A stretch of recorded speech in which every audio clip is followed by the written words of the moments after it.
I'm Danny Epperson inside the sultry Commodore Dinner Theater in downtown Portsmouth. Thanks for joining me for WHRO Cinema 15 and this week's presentation of the 1946 film noir classic, Gilda.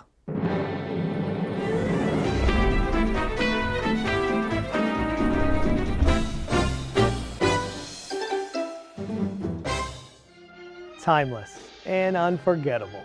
Rita Hayworth is one of those stars. In the 1940s, Hayworth was already a top box office draw, and during World War II, she was the queen of Hollywood pinups. Her photo hung in every American GI's barrack and bunk room from Europe to the Pacific. Tabloid columnists hailed her as a modern-day Aphrodite.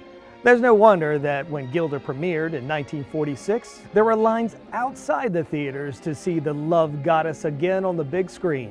The film is set in Argentina after World War II. Glenn Ford plays Johnny Farrell, an American gambler who finds an unlikely mentor in Buenos Aires casino owner Balin Munson.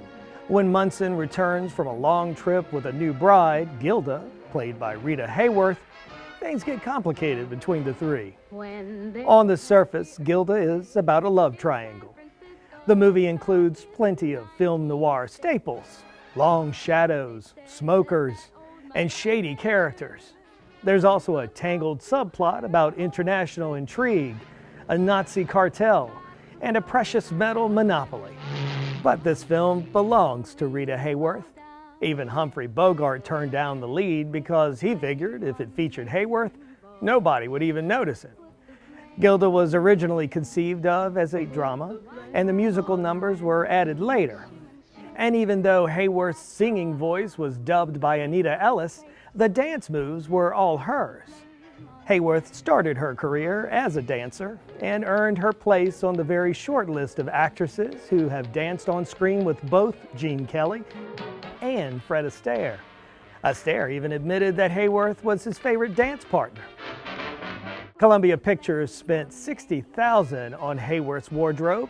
That's about $800,000 in today's dollars, and they hired famed designer Jean-Louis to custom tailor all of her costumes. That investment paid off. The gowns in Gilda are considered some of the most iconic fashions Hollywood has ever created. There's one black dress in this movie that takes center stage, but we'll talk more about that later. I'll also be back after the movie to drop a bombshell on you. But for now, hit the lights, get comfy, and enjoy an evening with Gilda. Blame on me. I guess that counts as a happy ending. But honestly, I spent most of the movie wondering if they were going to kill each other.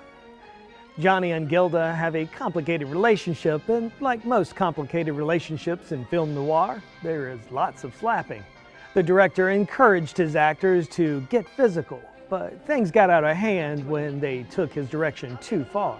Before filming the scene where Gilda slaps Johnny, Ford told Hayworth to go all out.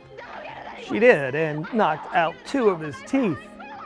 Ford's teeth weren't the only asset in the movie requiring extra support to last through a scene with Rita Hayworth. In Gilda's final dance number, her strapless black satin dress had to defy gravity and wow the audience as she moved across the dance floor. Costume designer Jean-Louis created a modern marvel of engineering within the gown. It concealed a corset, a hidden support harness with 3 types of rigging, molded plastic, and extra panels to prevent any wardrobe malfunctions. Louis was an Academy Award-winning costume designer who dressed Hollywood's leading ladies for more than 40 years, including creating the gown Marilyn Monroe wore to sing Happy Birthday to a 45-year-old President John F. Kennedy. Mr. President. But the designer states that Hayworth's black strapless was his most famous. Perhaps it was because the little black number made such a big splash in the Pacific. In August 1946, while Gilda was still in theaters, the 4th atomic bomb ever detonated fell from the sky with a photograph of Rita Hayworth taped to the side. Above the picture of her in the famous black dress, crew members stenciled Gilda onto the side.